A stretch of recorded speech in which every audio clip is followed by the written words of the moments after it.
দর্শক বন্ধুগণ, আপনারা দেখছেন টিভি সকাল ইউটিউব চ্যানেল, তাই তো? কিছুটা আপনাদেরকে আমরা তুলে ধরার চেষ্টা করছি, কিন্তু আমরা ফুটেজটা দেখাতে পারছি না, কেননা সেইটা আপনারা দেখলে একটা ভয়ঙ্কর পরিস্থিতি।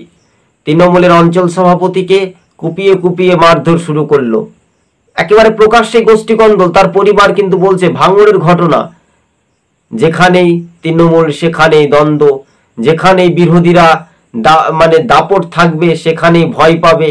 তাই এই অঞ্চল সভাপতিদের ভাগবাটোয়ারের লড়াই এক প্রকার হাওয়া কিন্তু স্পষ্ট হচ্ছে। তাই একজন মায়ের কোল খালি হয়ে গেল। আমাদের পশ্চিমবঙ্গের আইন শৃঙ্খলা বা ভোট অবিলম্বে না করা এটাই ভালো।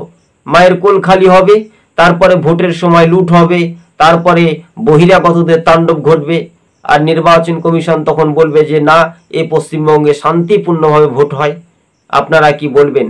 রাষ্ট্রপতি শাসনের অধীন ছাড়া এই পশ্চিমবঙ্গে ভোট কখনোই হতে পারে না, হতে পারে না।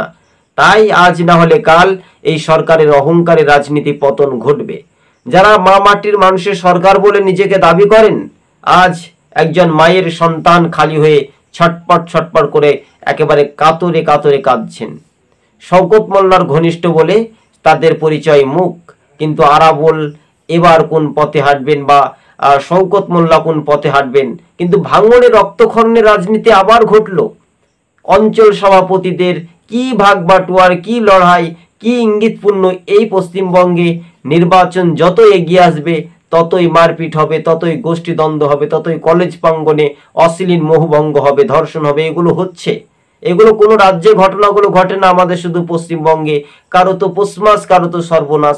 আর এই বিষয়টা নিয়ে বিরোধী রাজনৈতিক দলগুলো তীব্র কটাক্ষ করেছেন। দর্শক বন্ধুগণ, ধন্যবাদ।